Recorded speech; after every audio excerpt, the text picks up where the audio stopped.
जय श्री कृष्ण। आप सभी का हमारे YouTube चैनल पर हार्दिक स्वागत है। आज की इस वीडियो में आप सभी सुनेंगे करवा चौथ की पौराणिक और प्रचलित कथाएं। आइए सुनते हैं। करवा चौथ करने वाली महिलाएं सुबह स्नान आदि नित्य कर्मों से निवृत्त होकर व्रत का संकल्प लेती हैं। साथ ही ईश्वर से अपने पति की लंबी उम्र की कामना करती हैं। इसके बाद पूरे दिन निर्जला रहकर शाम से शुभ मुहूर्त में विधि विधान से पूजा करती हैं। साथ ही करवा चौथ की कथा सुनती हैं। धार्मिक मान्यताओं के अनुसार कोई भी व्रत कथा के बिना अधूरा माना जाता है। आइए सुनते हैं। करवा चौथ की पौराणिक कथा के अनुसार प्राचीन काल में एक साहूकार हुआ करते थे, जिसके 7 बेटे और एक बेटी थी। करवा चौथ का पर्व आया तब साहूकार की 7 बहुओं और बेटियों ने व्रत रखा। शाम को जब साहूकार और उसके बेटे भोजन के लिए आए तो उन्हें अपनी बहन की भूख और प्यास से व्याकुल होती हालत देखी न गई। उन्होंने अपनी बहन को भोजन करने के लिए कहा, लेकिन बहन ने कहा कि मैं चंद्रमा की पूजा करने के बाद ही भोजन करूंगी। काफ़ी समय हो गया। जब चंद्रमा नहीं निकला तो भाइयों के मन में एक विचार आया। ऐसे में 7 भाई नगर के बाहर चले गए और दूर जाकर उन्होंने आग जला दी। वापस घर आकर उन्होंने अपनी बहन से कहा कि बहन देखो, चाँद निकल आया है, अब उसे देखकर अपना व्रत तोड़ दो। बहन भाइयों की ये चाल समझ नहीं पाई और उसने अग्नि को चाँद मानकर अपना व्रत तोड़ दिया। छल से तोड़े गए इस व्रत के कारण उसका पति बीमार हो गया और उसका सारा पैसा उसी बीमारी में खर्च हो गया। जब साहूकार की बेटी को अपने भाइयों और इस छल की बात का पता चला तो उसने गणेश भगवान की विधि विधान से पूजा की और अनजाने में खुद से हुई भूल की क्षमा मांगी, जिससे उसका पति ठीक हो गया। दूसरी पौराणिक कथा है। धार्मिक मान्यताओं के अनुसार यह व्रत सबसे पहले शक्ति स्वरूपा देवी पार्वती ने भगवान शिव के लिए रखा था। कहते हैं इसी व्रत के प्रभाव से उन्हें अखंड सौभाग्य की प्राप्ति हुई थी। ऐसा भी कहते हैं कि तभी से सुहागिन महिलाएं अपने पति की लंबी उम्र के लिए ये व्रत रखती हैं।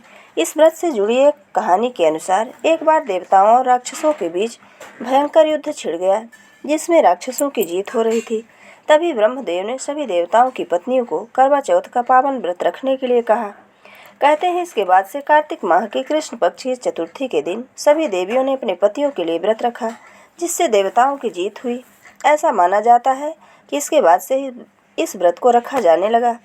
और इसके अलावा यह भी कहा जाता है कि द्रौपदी ने पांडवों को कष्टों से मुक्ति दिलाने के लिए करवा चौथ का व्रत रखा था। एक अन्य कथा जो कि करवा चौथ के दिन सुनी जाती है, इसके अनुसार देवी करवा अपने पति के साथ तुंगभद्रा नदी के पास रहती थीं। एक दिन उनके पति नदी में स्नान करने गए थे। स्नान के समय मगरमच्छ ने देवी करवा के पति का पैर पकड़ लिया और वह उन्हें नदी में खींचने लगा। पति को मगरमच्छ को खींचते हुए देखकर उनकी दर्द भरी पुकार सुनकर करवा दौड़कर नदी के पास पहुंची। पति की रक्षा के लिए करवा ने तुरंत एक कच्चा धागा लेकर मगरमच्छ को एक पेड़ से बांध दिया। करवा के सतीत्व के कारण मगरमच्छ एक कच्चे धागे से ही बंधा रह गया और वह थोड़ा भी हिल नहीं पा रहा था। लेकिन अभी भी करवा के पति और मगरमच्छ दोनों के प्राण संकट में फंसे थे। तब करवा ने यमराज को पुकारा और अपने पति के लिए जीवन दान देने और मगरमच्छ को मृत्युदंड देने की प्रार्थना की। करवा के कहने पर यमराज पधारे और उन्होंने कहा कि मैं ऐसा नहीं कर सकता, क्योंकि अभी मगरमच्छ की आयु शेष है और तुम्हारे पति की आयु पूरी हो चुकी है। इस बात पर करवा क्रोध में आकर बोली, यदि आपने ऐसा नहीं किया तो मैं आपको श्राप दूंगी। करवा के क्रोध को देखकर यमराज ने मगरमच्छ को यमलोक भेज दिया और करवा के पति को जीवन दान दिया।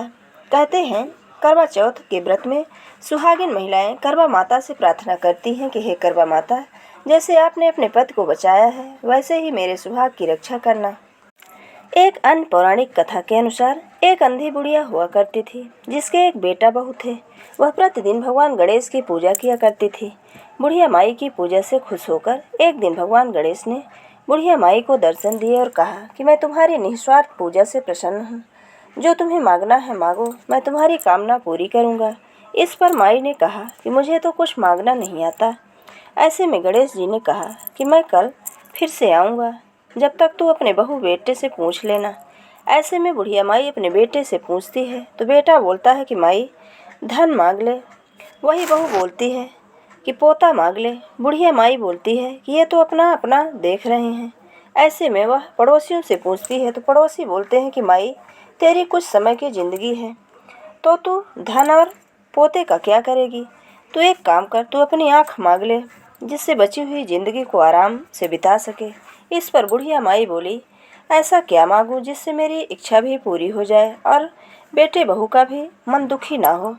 अगले दिन भगवान गणेश प्रकट हुए और बुढ़िया माई से मांगने के लिए कहा, जिस पर बुढ़िया माई ने कहा कि हे विघ्नकर्ता, अन्न देवो, धन देवो, निरोगी काया देवो, अमर सुहाग देवो, दीदा गोढ़ा देवो, सोने के कटोरे में पोते को दूधा पीता देखूं।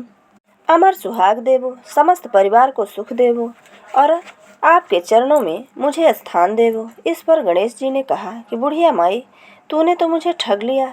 तू तो कह रही थी तुझे कुछ मांगना नहीं आता, मैं तेरी समस्त इच्छाओं को पूरी करूँगा। जिस प्रकार श्री गणेश ने बुढ़िया माई की इच्छा पूरी की, इसी प्रकार सभी की इच्छाएं पूरी हों और सभी पर भगवान गणेश का आशीर्वाद बना रहे। ये थी करवा चौथ पर सुनी जाने वाली कुछ प्रचलित और पौराणिक कथाएं। अगर हमारा ये वीडियो आपको अच्छा लगे तो लाइक ज़रूर करें और मित्रों के बीच में शेयर करना बिल्कुल ना भूलें। जय श्री कृष्ण। धन्यवाद।